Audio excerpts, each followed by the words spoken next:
Salut à tous les amis, bienvenue sur After Fight les amis. Aujourd'hui tu es accompagné comme d'habitude de mon acolyte de toujours, Melki. Melki, comment tu vas mon ami? Ça va et toi, moi j'ai de la forme. Ça va nickel. Et les amis, aujourd'hui on a Monsieur Aboubakar Bathilidi Boulox les amis. Boulox, comment tu vas mon Ouais. ami? Ça va super et vous les gars? Merci de l'invitation. Ça va, merci. Merci à toi de ta présence, c'est gentil. Désolé, hein, on a eu un peu du mal là avec, avec le décalage horaire, j'ai eu un petit peu du mal à me caler. Et voilà, c'est bon, on est là. Ouais, j'imagine ça n'a pas dû être assez facile ces derniers jours pour toi. Boulox, pour en revenir un petit peu à toi, euh, parle-nous un petit peu de ta carrière en MMA, ton point de départ et ton évolution jusqu'à aujourd'hui. Alors, pour faire un peu rapide, mon point de départ, c'était en 2016, mon premier combat pro, à l'époque du Pancras. Voilà, comme la plupart des gens qui ont combattu en MMA en France, on a commencé par le Pancras. Voilà, j'ai été faire quelques combats à l'étranger aussi, notamment en Angleterre et en Serbie et au Danemark. Au Danemark, et après, maintenant, on va dire, il n'y a plus trop besoin de voyager à l'étranger puisque le MMA il se démocratise en France et qu'il est autorisé. Et puis voilà, maintenant, je combat en France. Je suis en multi-contrat avec l'ARES. Donc, bon, là, j'ai été un petit peu trop rapide là, sur sur le point de départ et le point d'arrivée. Enfin, le point d'arrivée, on va dire l'actualité. Mais c'est ça. J'ai commencé en 2016. Là, j'ai à 11 combats à mon actif. 7 victoires pour 4 défaites. Et voilà, mon dernier combat, il remonte à décembre. Et donc, c'est ça. Regarde, ça fait presque 6 ans que je suis dans le milieu professionnel. D'accord. Et justement, pour parler de ton dernier combat à l'ARES 2, il me semble, C'est face ça. à Benjamin Seic, un C'est ça, ouais. Bosniaque, est-ce que tu pourrais nous parler un petit peu de ton combat? Comment tu t'es senti juste après? Quelles ont été tes impressions? En fait, ouais, ce combat-là, franchement, j'étais confiant. J'étais confiant. Voilà, le game plan, c'était on va dire, de rester debout. Parce que malgré que je sois un grappleur, j'ai vu qu'il était, ouais, pour être honnête, il était largement meilleur que moi au sol. Tu sais, il avait vraiment des formes de corps comme un flyweight. Alors que c'était un poids lourd, donc c'était assez, on va dire, surprenant. Et donc, j'étais assez confiant. Sur ma lutte, sur ma défense de lutte, j'étais confiant. Tu sais, franchement, j'étais quasiment sûr qu'il allait pas m'emmener. J'étais même quasiment sûr qu'il allait pas me soumettre si j'étais au-dessus. Parce que voilà, je pense que j'avais, on va dire, les qualités nécessaires pour faire de l'anti-jeu, pour bloquer et tout. Et en fait, il a réussi à m'emmener au sol en me poussant. Donc, en gros, comme quoi, voilà, faut vraiment être méfiant dans tous les domaines. Et comment dire, non, sinon, j'étais confiant. Honnêtement, j'étais confiant. J'étais bien préparé. Tout s'était bien déroulé. Et après, voilà, c'est comme quoi, en fait, c'est là où tu vois il y a vraiment plusieurs compartiments qu'il faut gérer. Pas que le côté technique, pas que le côté physique, mais il y a vraiment aussi le côté émotionnel. Parce qu'à un moment donné, en fait, quand je vois que je le connecte et que j'entends la foule derrière qui s'excite, je m'en rappelle très bien que mes émotions, elles ont pris le dessus, que je me suis précipité vers lui. Et c'est là, en fait, où j'arrive les deux pieds parallèles qui me poussent. Et après, voilà, une fois qu'il était au-dessus, c'était vraiment compliqué, sachant qu'en fait, il me prend une kimura de cheville juste avant, en début de round. Voilà, la clé, elle est engagée et tout, mais je suis debout. Et en fait, la clé, elle est engagée, mon pied craque. Mon pied craque à ce moment-là, mais comme il a pas vraiment bien verrouillé, que je réussis à tirer ma jambe, mais lorsque je me mets debout, je sens que mon pied il est un petit peu fébrile. Je sens que voilà, je suis pas trop très bien sur mes appuis. Et c'est à ce moment-là que je sais pas s'il a entendu que ça a craqué. Je sais pas si c'est son coin qui ont peut-être vu que j'étais un peu peut-être moins sur mes appuis, mais il m'a poussé, vraiment poussé. Et à ce moment-là, c'est là où il a saisi l'opportunité. Mais sinon, en tout cas, j'étais prêt mentalement, physiquement, techniquement et tout. Et qu'as-tu. Justement, Ouais, vas-y, Majid, pardon. Justement, sur ce combat, on voit quand même que tu as l'intelligence, même si tu es un lutteur de base, de ne pas aller au sol avec lui, parce qu'on voit qu'à chaque fois que tu es amené au sol, tu t'enlèves pour rester debout, et quand il t'amène au sol en te poussant, on a l'impression que c'est plus la fatigue qui a pris le dessus plutôt que son power. Et par rapport à ça, comment toi tu l'as perçu ce geste-là? Parce qu'on voit qu'il te pousse clairement et qu'il t'amène au sol, qu'il essaye de travailler un petit peu sur toi et qu'il a une petite opportunité pour te soumettre à la fin. Justement, toi, ça a été comment, le fait qu'il t'amène au sol, comment tu t'es senti par rapport à ça? Bah, en fait, ça, comme je dis, ça m'a surpris. Pour être honnête, je savais, bon, c'est pas quelqu'un qui descendait en double leg ou en single leg. Donc, même si, vu que moi j'ai un centre de gravité plus bas que lui, même s'il il m'avait, même s'il était descendu en single leg ou qu'il avait chuté en double leg, j'étais confiant. Je savais que je lui aurais spoilé dessus, tu vois. Voilà, au niveau de la gréco, c'est pas quelqu'un qui venait mettre le double underhook. Enfin, je sais qu'il venait vraiment juste coller contre la cage, mettre tout le pot à la garde, qui voit que ça passe pas, et tirer la garde. Donc, en fait, je m'attendais à toutes ces options-là. C'est ce qui s'est passé. Il vient vers moi à un moment donné, j'arrive à ressortir, il tire la garde, j'arrive à me relever. Et j'ai pas, franchement, j'ai vraiment pas, j'avais vraiment pas visionné cette option-là qui puisse me pousser sur une perte d'équilibre ou autre, mais j'ai été surpris, franchement, j'ai été surpris.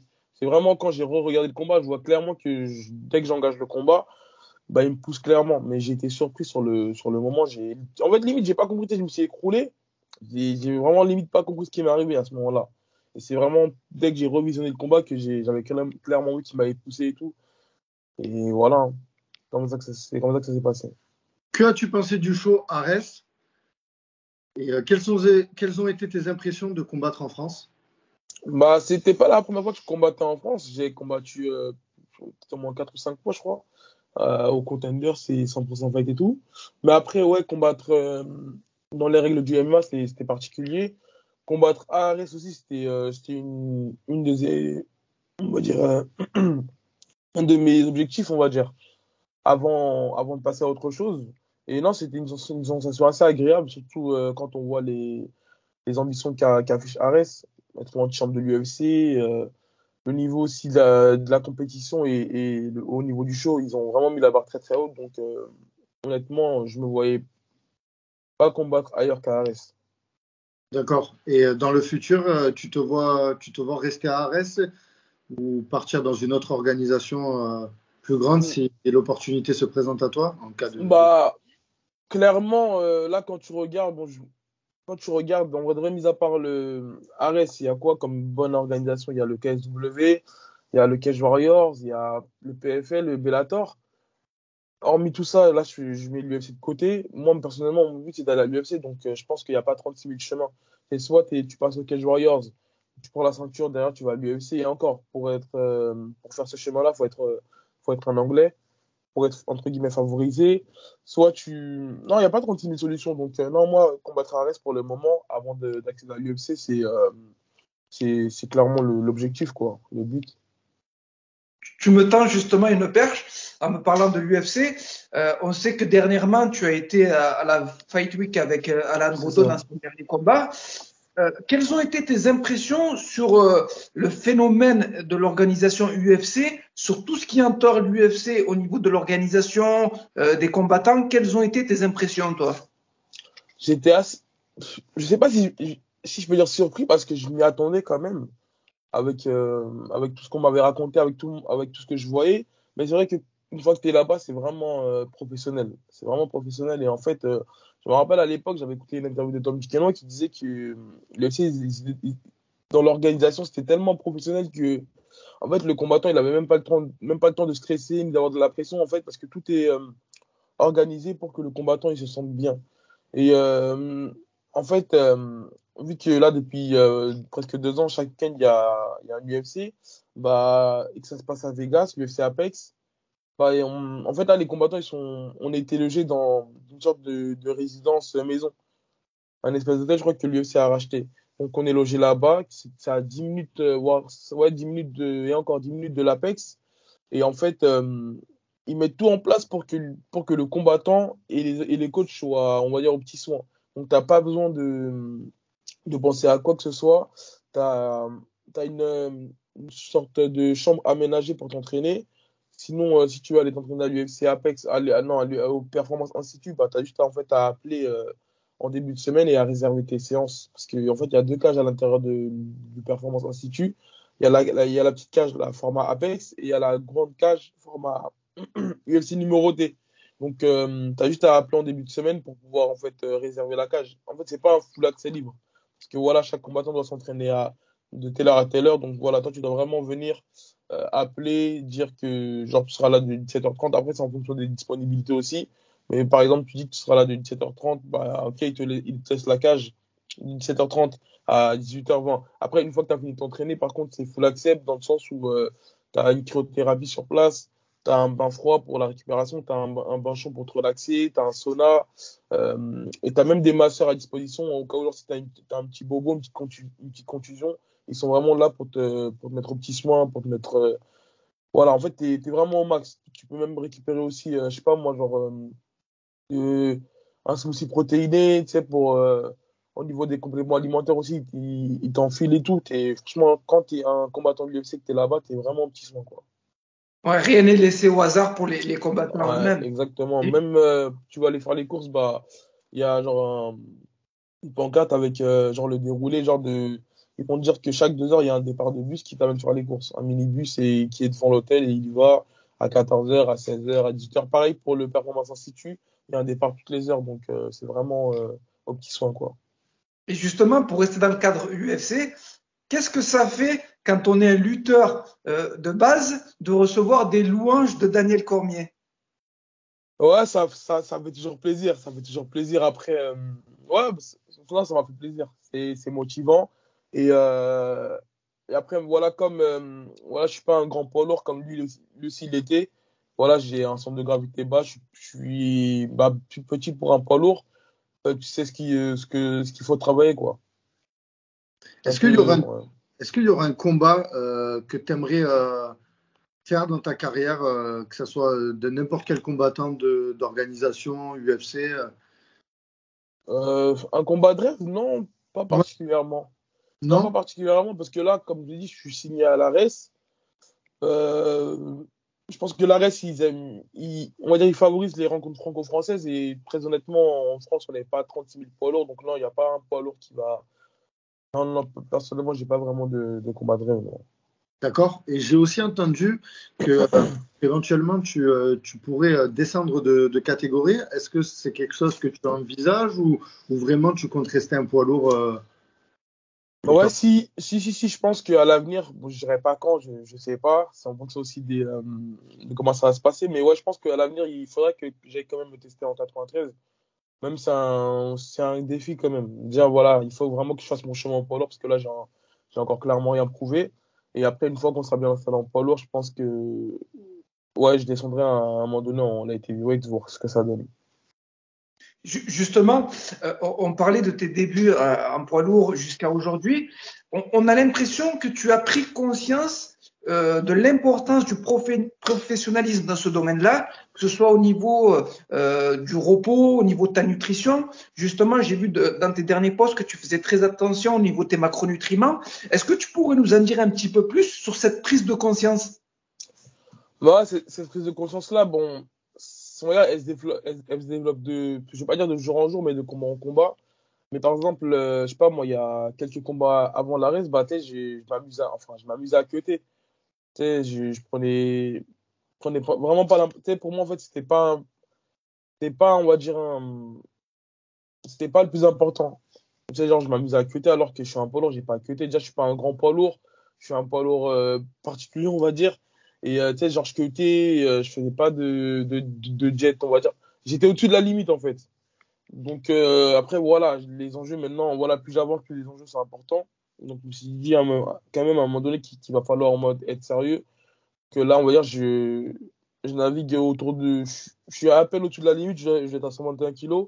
Mais par exemple, je sais qu'à mon prochain combat, bah, je me suis fixé d'arriver à 110 le jour de la pesée. Et voilà, pour vraiment commencer à descendre tu sais, crescendo et à garder une bonne forme quand même. Parce que à un moment donné, les petits détails comme le poids, comme la préparation physique, en fait, il faut laisser aucun détail au hasard.